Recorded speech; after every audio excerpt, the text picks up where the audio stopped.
Eh. Vas-y, il faut faire la vidéo là, l'interview. Ouais, je digère là, laisse-moi. Mais il faut y aller, allez. Oh là, la flemme. T'as eu le soleil qu'il y a là, ça cogne, laisse tomber. On l'a fait à pierre, feuille, ciseaux. Vas-y. Allez. Allez, 1, 2, 3. 1, 2, 3. 1, 2, 3. Putain, vas-y, comme d'hab. Allez. Allez. Vas-y, fonce. Allez, c'est à mon tour de jouer. Bonjour et bienvenue sur Rift Techniques. Aujourd'hui les gars, je vous emmène dans le fin fond du 51. On va rejoindre un ami, Costa Dorada, avec son super bike qu'on voit quasiment jamais sur les réseaux. Je crois qu'on voit pas du tout. Et du coup, ça se passe juste derrière.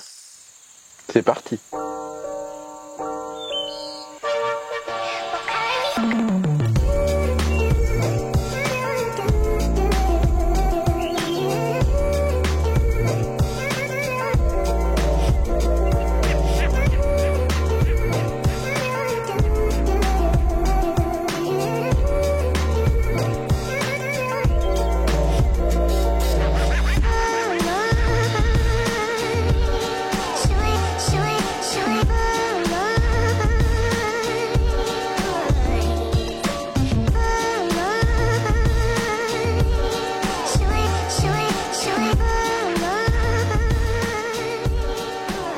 Salut Costa Dorada. Salut Taille, bonjour Stéphane, l'homme de l'ombre. Salut Steph, merci pour les calages de la caméra. Alors, nous on s'est rencontrés du coup sur plusieurs événements Riff and Fun, parce que tu fais partie du staff Riff and Fun. Ouais, tout à fait. Je crois que c'est où la première fois que je t'ai vu, c'était à Erani ou... À Erani peut-être bien, et après chez Récif Atome. Ouais, c'est ça. Là, on a et Promofleur aussi. Promofleur aussi, oui, on s'était croisés là-bas, super sympa et tout. Et du coup, j'étais amené par les échos récifalistes à venir filmer chez toi. Sûrement des mauvais échos d'ailleurs. Sûrement des mauvais échos, je sais pas, mais visiblement, en fait, on nous avait proposé de venir filmer ton bike, tu vois, parce que apparemment il était super intéressant. Et en effet, il rentre totalement dans les critères qu'on cherche, tu vois, un bike mature avec du vivant qui est pas là depuis 6 mois. Et qui est pas renouvelé, tu vois, pour les photos ou quoi. D'ailleurs, ton bac, on le voit quasiment jamais sur les réseaux. Voilà, je le garde pour moi. C'est ça, et t'as bien raison. C'est une habitude. Ouais, vivons bien, vivons cachés. Voilà, il y en a, ils le montrent quand ils sont beaux, et quand ils les clashent, ils les montrent plus. C'est vrai. Moi, je montre jamais, comme ça, je peux. J'ai pas besoin de le cacher le jour où il y a un problème. Ouais, mais c'est clair, t'as complètement raison. Mais moi, je vois un bac en super bonne santé et tout. Tiens, on va enclencher la visite de ton aquarium. Eh ben, vas-y. Je te laisse nous parler un peu de ton matériel, voir comment ce bac il fonctionne déjà niveau matos. Alors c'est très facile au niveau du matériel. À vrai dire, c'est le XXL 750 de chez Retsi, première version, qui doit avoir 2017, je crois, de TAT. D'accord. Voilà. Donc c'était la formule avec les HD 26 dessus en hydra. Donc il y a 4 hydra HD 26 dessus. Après niveau pompe, c'est de la 60-95, il y en a 2 de chaque côté. Elles sont petites, ces pompes-là. Ouais. Ce que j'aime bien, c'est le flux parce que il est assez large. Ça a l'air d'être super large et tout. Voilà. Deux Stream 3 derrière, qu'on voit plus du tout à cause du décor, ma foi. Et elle brasse en quinconce en alternance d'1 minute. D'accord. Ok. Voilà. Tu peux me parler un petit peu de ton réglage d'éclairage? Comment tu as réglé ça? Alors, grosso modo, j'attaque de matin 6h jusqu'au soir 21h30. Donc, très long. Par contre, je fais des coupures dans la journée. Alors, pas des coupures totales, c'est des coupures qui redescendent que sur du bleu. Donc, je coupe carrément le blanc. Sur une plage horaire de 15 minutes, 20 minutes. D'accord. Pour moi, c'est un peu comme le soleil qui passe devant le nuage. J'aime pas les éclairs, les trucs qui flashent, ça stresse, ça sert à rien. Que là, ça redescend tout doucement, tu vois les polypes qui ressortent. Et puis ça remonte tout doucement. Intéressant. Voilà. Donc. Alors, tu es sur de la pierre vivante, de la pierre morte Alors, celui-là, il est à 100% pierre vivante. D'accord. Enfin, 99% parce que j'en ai remis un peu. Allez, on va dire 90% de pierre vivante. Par rapport aux pierres vivantes, donc là, tu as à peu près combien de kilos là En kilos, là-dessus, il y a pas loin de 150 kilos de pierre, grosso modo. Quand même, hein. Mais après, avec le recul, je ne sais pas si actuellement mettre de la pierre vivante donne de meilleurs résultats que de la pierre morte. De toute façon, toi, si tu as déjà de la pierre vivante et que tu mets de la pierre morte... Voilà, là, c'est de la pierre vivante. Et dans le deuxième bac, c'est 100% de pierre morte. D'accord. Sympa. Et le résultat est le même, ouais, voilà. Donc c'est pas évident qu'on dise ouais la pierre vivante c'est mieux que la pierre morte ou que la pierre morte mieux que la pierre vivante. Et après donc ça passe dans quel compartiment? Tu descends directement, je passe par 4 micron-bags. Ok. Voilà, 2 avec du charbon actif de chez Thunes. D'accord. Tout simplement parce qu'il y a 0 phosphate avec le Thunes. D'accord. J'ai essayé d'autres marques, ça me met phosphate, là apparemment il n'y a pas de problème. Avant je faisais comme beaucoup, je rinçais mon charbon. Oui, pour l'activer. Voilà, et puis j'en ai parlé une fois à Claude Hugues, que tu connais aussi bien que moi. Et il m'a dit mais t'es bête Jean-Louis, laisse comme ça, même s'il y a de la poussière, ton écumeur derrière il va l'absorber, faut pas le rincer. Donc maintenant je prends, je mets. Moi tu vois, je lisais pas les notices. Et j'ai toujours balancé comme ça, et puis, sans problème. Et après, je suis passé aussi sur 2 bagues en zéolite. D'accord. Voilà. Et tu as vu un petit peu d'amélioration avec la zéolite en plus? J'ai trouvé l'amélioration sur tout ce qui était alu et compagnie. Ok. Tous les métaux lourds, ça me les absorbe. C'est pour absorber un peu les toxines qu'il y a sur les coraux cuir. Voilà, tout ce qui est mucus et compagnie, ça les absorbe et ça joue moins sur les accros. D'accord. Alors ce qu'il faut savoir, c'est que en fait, quand vous avez des bacs mixtes comme ça, c'est que par exemple un gros sarcophyton, un gros corail cuir va relarguer une espèce de toxine qui va ralentir la pousse sur du SPS ou sur du LPS. Et du coup, c'est pour ça qu'on met du charbon dedans pour limiter justement l'impact de cette toxine-là. Donc toi, ta recette et ton feeling, c'est que c'est mieux avec. Et tous les mois. Ok, et la zéolite, tu la changes tous les combien? Jamais. Tu n'as pas besoin de la régénérer. Ok. Tu n'as pas besoin de la secouer. Alors, on a un beau filtre aussi pour la secouer. Par contre, il faut mettre de la grosse zéolite. D'accord. Parce que si tu mets du petit diamètre, effectivement, à la longue, ça se compacte dans ton bac en plastique, puisque moi, c'est un bac plastique. Et là, à la longue, effectivement, ça peut empêcher. Si tu mets de la grosse zéolite, elle est peut-être un peu moins active, puisque l'eau, elle va attaquer un gros morceau au lieu d'attaquer plein de petits. Par contre, de ce fait-là, tu as tout le temps un passage d'eau qui est beaucoup plus important entre les différents cailloux, on va dire. Et de ce fait-là, tu n'as pas besoin de la secouer. D'accord. Après, tu passes sur écumeur ou refuge? Refuge. Refuge, à 100%? À 100%, avec un petit peu de keto. Ok. Keto, une anémone maintenant. Anémone, ouais, j'ai vu ça tout à l'heure. Je savais pas où la mettre, j'ai dit tiens, elle est pas mal, là, jamais là. Écoute, elle a l'air d'avoir des belles couleurs en plus sous cet éclairage-là. C'est marrant. Je pensais franchement qu'elle allait pas tenir, donc je la surveillais. Et là, pareil, j'en ai parlé un peu avec Claude. Et non, il m'a dit les anémones, au niveau du spectre de couleurs, ça correspond pile poil avec les lampes refuges qu'on fait, donc tu verras. Elle va se porter à merveille. D'accord. Et elle se porte à merveille. C'est fou, hein, j'aurais pas dit, tu vois. Et du coup, après, est-ce que tu passes directement sur la remontée ou tu as un compartiment pour compenser partie écumeur, cette fois-ci. Partie écumeur. Donc là, l'écumeur 94-30. Ok. Alors, j'avais en version classique 220. Je me suis fait un petit plaisir en remettant le DC dessus. Ouais. Franchement, je vois pas la différence entre le DC et le 230. D'accord, donc le DC c'est juste la pompe qui est réglable. Voilà. Okay. C'est plus puissant au niveau du passage d'eau, mais arrivé au bout, je vois pas de différence et c'est pas évident qu'il y en ait. D'accord. En termes de compensation de tes consommations, j'allais dire alcalinité, KH, calcium, magnésium et tout, tu compenses avec quoi? Alors, rien du tout, je mets mon doigt dedans, je touille, non, je déconne. À l'ancienne. À l'ancienne, voilà. Non, non. Il y a le Dastaco qui break tout ce qui est cash, déjà, c'est important. Ouais. Après, je fais un test tous les 2 mois maintenant, un test ICP. D'accord. Avant, je faisais tous les mois. Ok. Pour voir un peu où j'en étais, donc je refaisais mon plein de bord de calcium, et pas de calcium, de strontium et d'iode. Ok. Voilà. Et puis petit à petit, je l'ai affiné. Maintenant, je le fais tous les 2 mois.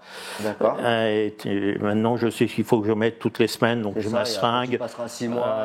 42 ml de trucs, 20 et tous les samedis, maintenant, je me fais mon petit rajout de bord de strontium et iode. Ton rack, alors pour ceux qui connaissent pas un rack, c'est un appareil qui fait une certaine taille où dedans on met une espèce de média, c'est du corail, du corail mort. Ouais, enfin là, c'est plus de la pierre chez Dastaco, c'est un minéral spécifique, on va dire.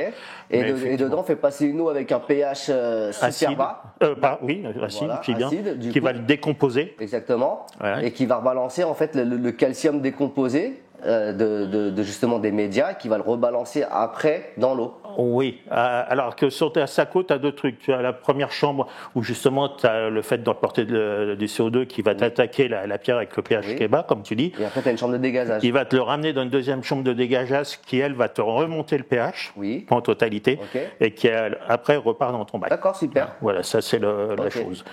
Bon, l'avantage de ça, c'est la praticité du matériel, la technologie du matériel. Ah oui, c'est clair. Et là, je ne vais pas parler de Claude, je vais te parler de Monsieur Aïssa. Oui. Qui pour moi est un grand monsieur parce qu'il est tout le temps là. Mais on le voit sur les réseaux, tous ceux qui sont chez Dastako et qui connaissent la marque AMS me parlent soit de Aïssa, soit de Rudy qui sont tout le temps là. On leur fait une dédicace parce que les gars, franchement, des pros dans le récifal qui sont tout le temps réactifs comme ça, un peu comme Claude ou comme d'autres chez d'autres marques, tu vois. Ça fait plaisir à nous en tant que passionnés de tomber sur des passionnés. Il y a de l'engagement. Il y a de l'engagement, il y a une personne qui connaît le matériel à fond. Et une gentillesse qui est énorme. Donc, voilà. Donc, moi, Aïssa, j'ai pas eu le plaisir encore de discuter avec lui. Mais par contre, j'échange avec Rudy de temps en temps. Et franchement, super sympa. Rudy est tout à fait pareil. Les deux sont accessibles, les deux connaissent. Maintenant, il y a Maître Aïssa et puis il y a le futur maître. Qui monte en force. C'est ça, on loue cette réussite dans ce qu'il entreprend et que ça se passe bien. Je me fais pas trop d'inquiétude pour lui de toute manière. C'est clair. Donc après, alors au niveau de ta maintenance, comment tu vas t'occuper un peu de ton bac à la semaine, par exemple? Alors moi, je dis, le plus gros, c'est le samedi où je vais faire mon niveau de strontium, iode et ainsi de suite. Ça me demande 5 minutes. Une fois par mois, je vais rechanger tout ce qui est charbon. Voilà. L'écumeur, je vais me le nettoyer une fois tous les 3-4 jours. Ok. Voilà. Changement d'eau. On en parlait tout à l'heure. Une fois par an. Ok. Peut-être plus. Juste pour te rassurer, en fait, au final. Et encore, il n'y a même pas l'utilité, quoi. Ouais. Voilà.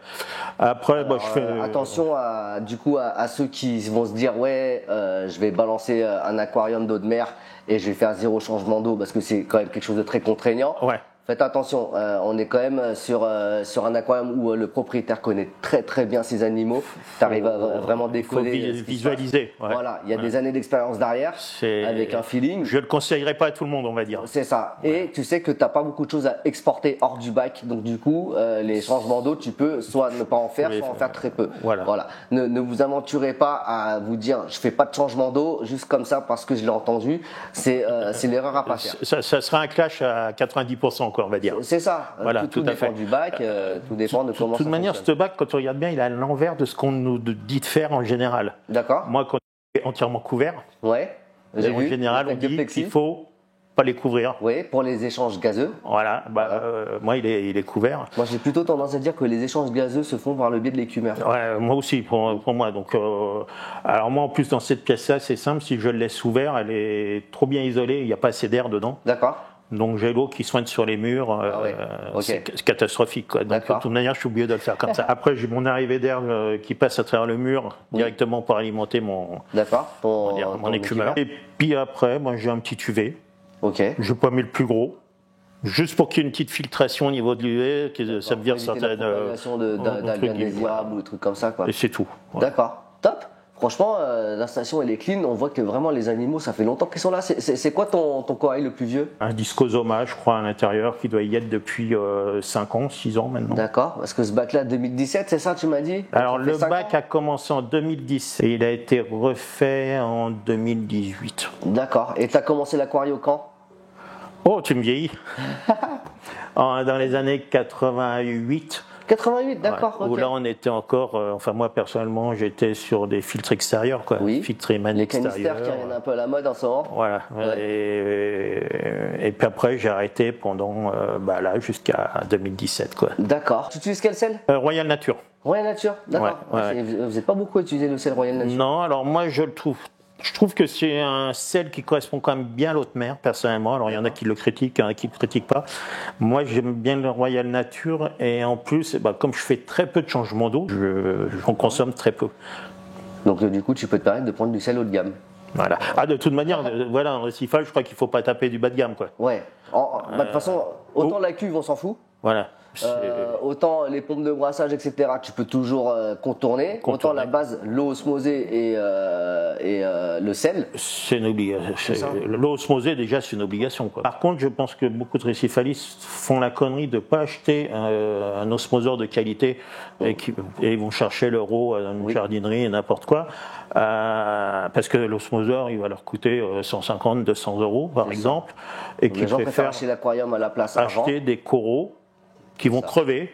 Et ils vont racheter des coraux qui vont crever et ils vont arriver à un moment, il faut mieux se dire, j'arrête les coraux, j'achète l'aquarium, vaut mieux acheter un osmoseur. Bah, voilà. Et après tu mets de côté, tu rachètes l'aquarium. Et tu rachètes. Enfin moi personnellement c'est comme ça que je vois la chose. Quoi. Parce que avec le recul et avec l'expérience. Oui, oui, mais en jeune débutant, souvent on est un peu têtu et la tête dure et on se dit, nous on va y arriver. Et en fait, on fait des erreurs et c'est là qu'on rectifie. Je crois que le problème c'est qu'on s'arrête tout le temps chez le revendeur du coin où on va en général. Oui. On le prend pour le bon Dieu en général parce qu'on ne connaît pas. Et lui, c'est le professionnel. Il ne faut pas oublier, professionnel. Donc on lui fait entièrement confiance. Et si on tombe sur un margoulin. Et il y en a pas mal. Et il y en a pas mal. Et tu te fais avoir. Ouais, tu te foires. Donc c'est pour ça, il y a une chaîne où ils filment des fois les aquariums chez vous, c'est Ref Technique. Riff Techniques, hein, je pense qu'il faut les écouter des fois.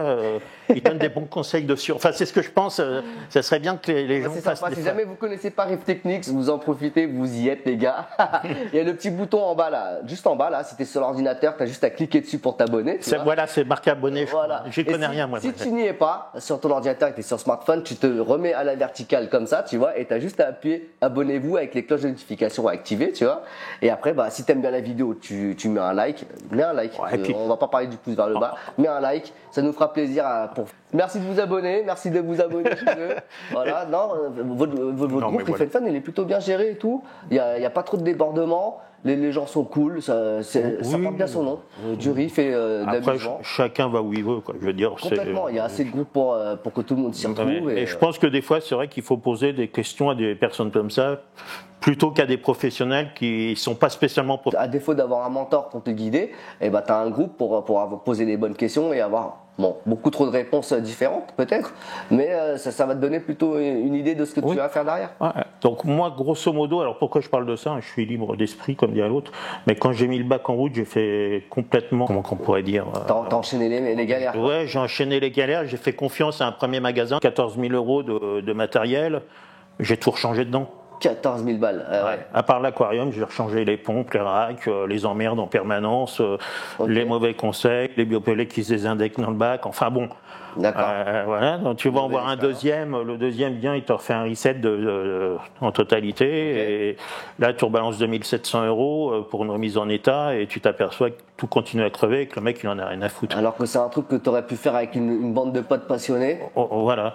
Pour un peu moins cher et beaucoup de travail, mais entre passionnés, entre potes, ça se passe beaucoup plus facilement. Voilà, tout à fait. Donc c'est pour ça, faites bien attention quand vous commencez un bac à vous renseigner avant. Quoi. Quand tu reçois, quand tu achètes un corail, est-ce que tu le passes en quarantaine ou quelque chose, non? Alors avant, je le mettais directement dans le bac à bouture qui est de l'autre côté. D'accord, ouais. T'as un super bac à bouture là-bas. Et puis là, il dort, il reste, il fait sa vie pendant une paire de temps. D'accord. Donc déjà, je vais le passer avec un petit pot d'iode que je mets, voilà, truc. Et puis je le laisse dans mon bac à bouture. Et puis après, quand je trouve une place, je vais le mettre dedans. Écoute, c'est cool, hein. J'ai vu ton bac là-bas, là, c'est une folie. Hein. Tu m'as présenté ça comme un bac à bouture. Mais j'ai l'impression qu'il y a que des pieds merdes, non? Il y a des œufs comme ça. Ouais, il y a des belles pièces dedans, effectivement. Ouais. Donc, pourquoi j'ai mis le bac de sauvegarde là-bas, c'est quand j'ai vu ce que ça me coûtait ici. Tu m'étonnes. Je me suis dit, mais on va où, quoi? Je veux dire, je peux pas me permettre de balancer du pognon. Sans avoir une sauvegarde derrière. Sans avoir une sauvegarde, quoi. Ouais, c'est pas possible. Ouais, c'est clair. Donc, le deuxième bac, c'est du rapide, hein. C'est un bac d'occasion que j'ai acheté avec une pompe. J'ai acheté ça à 150 €. Le bac, la décant, enfin. Tout, voilà, avec les parpaings, voilà, comme tu dis. Mais les 150 € ont été rentabilisés rien que par la sauvegarde de certains coraux. Tu m'étonnes. Et puis, au moins, quand tu arrives avec un nouveau corail, tu le poses là-bas. Si jamais il y a des aptasias remplis, Eh ben, tu sais, ça te fait arrêter le bac de là-bas, t'en as pour moins cher que celui-là à l'arrêter, tu vois. T'as un poisson qui est malade, t'as un bac qui est là-bas. Quand on peut, c'est une vraie aide. C'est clair. Quand on peut, c'est une vraie aide. Si on a de la place et tout, faut pas hésiter à justement mettre en place un bac de quarantaine, un bac à bouture. Bon, après, des fois, on se met mal avec madame. Ouais, mais ça. Ou monsieur. Ou monsieur. Enfin, moi, c'était. À savoir que j'ai fait le bac dans ton petit de coin, sauvegarde, dans mon petit coin. Chérie, mets-toi les tampons dans les oreilles, sans que ma femme le sache. Ah ouais. J'ai reculé la remorque directement avec la fenêtre qui était cachée. J'ai tout fait passer par la fenêtre. Elle a découvert le bac, je sais pas, 6 mois après, dans l'atelier, en me disant mais c'est quoi ce bac? 6 mois après. Ah oui, tu sais, c'est mon bordel, mon atelier. Elle dit comme moi je vais pas dans son atelier. Dis-moi si tu as un gros problème à gérer, ton plus gros problème que tu as rencontré en récifal. Alors, depuis le début, c'était les biopelets qui se dégradaient. Ouais.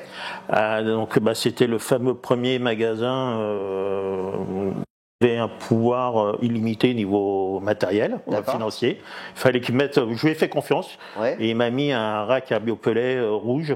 Okay. Avec une pompe, et le biopelet s'est entièrement désintégré dans le bac. Okay. Et quand je les appelais pour leur dire c'était sûr que c'est normal cette poussière rouge, on me disait oui, c'est normal. Une fois de plus, c'était eux les professionnels. Ouais. Et de ce fait-là, le bac, il était, je dirais, un petit trait de 5 cm, le bac, il était rouge sang. Ouais, c'est tout, en intégralité, quoi. Je veux dire, donc, tous les coraux avaient les pores, si on peut dire, tout bouchés, les polypes bouchés, et tout crevé dedans, quoi. Oh, c'est chaud. Ah oui, l'erreur, elle venait de quoi? De la pompe qui était ça venait que la pompe qui m'avait vendu avec le rack, le rack à biopelets était trop puissante. D'accord. Donc les biopelets s'étaient trop remis là-dedans et ils se désintégraient et j'ai retrouvé dans le bac. D'accord, parce que les biopelets, donc c'est un média qui nourrit les bactéries en fait. Voilà. Et ces médias-là, en fait, ils doivent être constamment mis en suspension. Donc en fait, dans le réacteur, il faut qu'il y ait un mouvement assez léger pour mettre en suspension les médias. Et en fait, ça va nourrir les bactéries comme ça. Si jamais le mouvement est beaucoup trop fort, ça va créer de la friction. Et les biopelets, c'est un trait. C'est ça, voilà. Tout à fait. C'est ce qui est arrivé. Alors après, pour ceux qui veulent aussi tester, maintenant il y a aussi une autre solution. Ils sont un peu moins, soi-disant, actifs ou fonctionnels, mais tu trouves du biopelet XXL. D'accord. Donc presque de la grosseur d'une petite nouille, on va dire.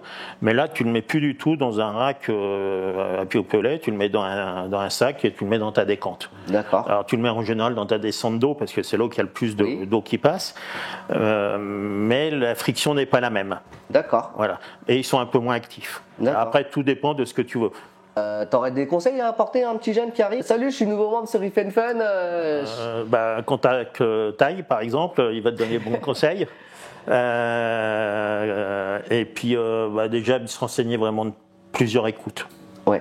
Voir le budget qu'il peut mettre dedans aussi. Ouais. Parce qu'un bac coûte quand même cher, qu'on le veuille ou pas, même avec du matériel premier prix, parce qu'on y arrive, ça peut revenir vite cher. Ouais. Et acheter plusieurs fois du pas cher. Voilà. Et surtout, des fois, ne pas mégoter sur certains matériels.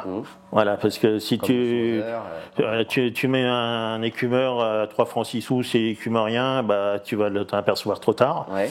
Si tu mets des bombes de brassage qui durent 6 mois, tu pars en vacances, tu reviens, t'as tout qu'à crever dedans, ça te fait une belle jambe d'avoir pas dépensé beaucoup si tout a crevé dedans. Donc il y a du matériel, je pense à les pompes, écumeurs, faut quand même pas mettre spécialement cher, mais rester sur du matériel correct. De gamme, au moins, voilà. Après, il y a du pas cher qui fonctionne très bien. Donc après, c'est pour ça que c'est important de poser la question sur les forums ou groupes. Est-ce que vous connaissez? Est-ce que vous les avez utilisés? Il y a du matos pas cher qui fonctionne très très bien avec le recul, et pourquoi s'en priver? Voilà. Moi, tu vois, dans l'autre bac, je suis en pompe Sun. Ouais. Et il fonctionne très bien. Ah, c'est clair, il respire la santé aussi, ce bac-là. Donc, il y a un juste milieu pour tout, on va dire. C'est clair. Mais faire attention à ce qu'on achète les premiers temps. Et des fois, il faut mieux prendre plus petit que trop grand. L'avantage du petit, c'est que si tu restes sur du 60 litres, si jamais tu as un gros pépin, tu peux faire 100% de changement d'eau d'un coup.